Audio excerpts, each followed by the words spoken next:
Morning সবাইকে। কেমন আছো তোমরা সবাই? আজকে হোলি, আর সকাল সকাল হোলির টিফিন করতে বসে গেছি। আর আজকে টিফিনে ছিল লুচি আর ঘুগনি। লুচিটা কিন্তু আমিই বানিয়েছি আর ঘুগনিটাও আমিই বানিয়েছি। আর তারপর অবস্থা দেখো, নিজের বানানো খাবার খেয়ে নিজেই প্রশংসা করছি। এখন খাওয়া দাওয়া কমপ্লিট করে তারপর দুপুরের রান্না শুরু করা হবে। এই যে বদ্দি এখানে কাঠে ভাত রান্না করছে, আর জামাইবাবু কিন্তু আজকে দুপুরের মেনুগুলো রান্না করবে। আর জামাইবাবু কিন্তু দারুণ রান্না করে। যখন সমস্ত রান্না কমপ্লিট হয়ে যাবে তারপরেই আমরা যাব হোলি খেলতে। আর আজকের দুপুরের মেনু ছিল খাসির মাংস, ভেজ ডাল আর বেগুনি। আজকে একদমই সিম্পল রান্না করা হয়েছিল, কারণ রান্না বান্না তাড়াতাড়ি করে সেরে বাইরে যে রং খেলতে যেতে হবে। আর এদিকে দেখো, আমাদের বাড়ির ছোট ছোট বাচ্চাগুলি অলরেডি রং খেলতে শুরুও করে দিয়েছে। আর এর অবস্থা দেখো, একদম প্রথমেই সে রঙে ভিজে একদম একাকার। জানি না সারাদিন ওকে কিভাবে রাখা হবে। আগের বছর যাও একটু কান্নাকাটি করেছিল, তবে এই বছর যেন তার সাহস বেড়ে গেছে। আর ইনি একজন চেনে না জানে না রাস্তা দিয়ে যে যাচ্ছে তাকে দৌড়ে দৌড়ে যাচ্ছে রং দিতে। দেখো এখন এই কাকিকে ওর রং দিচ্ছে।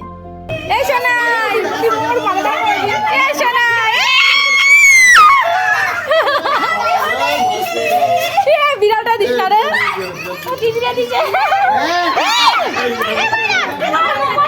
একটা গামলার মধ্যে রং গুলিয়ে দিয়েছি আর বলেছি যে রাস্তা দিয়ে যারা যাবে তাদেরকে রং দিতে। আর দেখো, সে নিজেদের গাড়ির মধ্যেই রং দেওয়া শুরু করে দিয়েছে।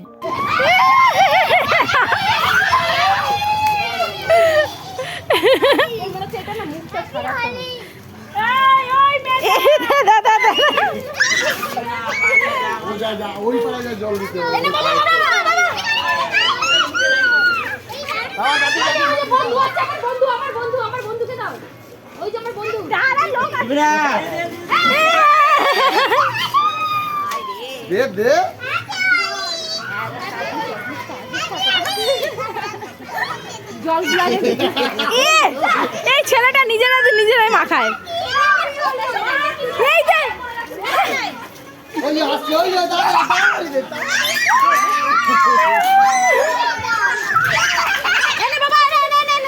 সোনাই রং দে, সোনাই রং দে।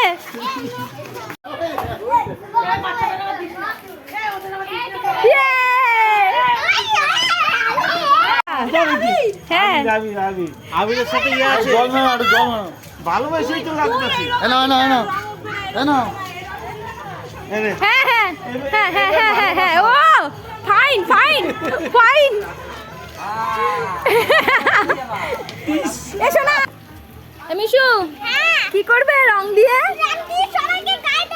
গায়ে দেবে? ঠিক আছে ঠিক আছে। তোর মায়ের আবার আমাদের দিস না, নিজেদেরকে দেয় না।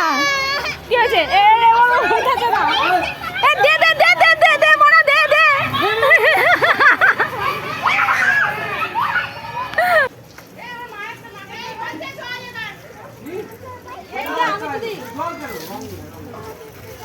তোমার কোথায় দিন? তোমার তো ঘাস হয়েছে, কৌশিকদের মতো ঘাস হয়েছে।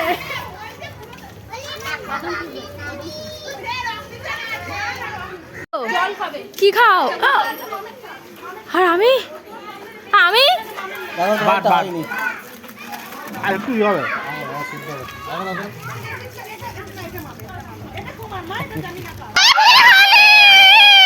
এরপর আমরা সন্ধ্যাবেলাতে সবাই মিলে ঘুরতে চলে এসেছিলাম। আর এসেছিলাম আমরা গঙ্গার ঘাটে। আমরা বেশিরভাগ সময়টাই গঙ্গার ঘাটেতেই ঘুরতে আসি, কারণ এইখানের পরিবেশটা খুব সুন্দর। চারিদিক খোলা, সামনে গঙ্গা আর প্রচণ্ড হাওয়া। সবাই মিলে খুব মজা করে আলু কাটা খাচ্ছিলাম। বেশ কিছুক্ষণ আলু কাটা খাওয়ার পর রিয়েলাইজ করলাম যে মারাত্মক ঝাল। আর আমি বেশি ঝাল খেতে পারি না, তার জন্যই হয়তো আমার বেশি কষ্ট হচ্ছিল। শুধু আমার নয়, সবার কষ্ট হচ্ছিল। তবে আলু কাটা এমনই একটা লোভনীয় জিনিস যে ঝাল হলেও কিন্তু ফেলে দিতে মন চায় না। কষ্টে পুষ্টে খাওয়ার পর আমাদের সবারই অবস্থা প্রায় খারাপ। এরপর আর ঝালে থাকতে না পেরে আমরা চলে আসলাম জিলাপির দোকানে। আর জিলাপি, আমিত্তি, এইগুলো আমার ভীষণ পছন্দের, আমার ভীষণ ভালো লাগে। যাই হোক, আজকের ভিডিওতে এতটাই রইল। ভিডিওটা কেমন লাগলো কমেন্ট করে অবশ্যই জানিও। দেখা হবে নেক্সট ভিডিওতে। সবাইকে টাটা।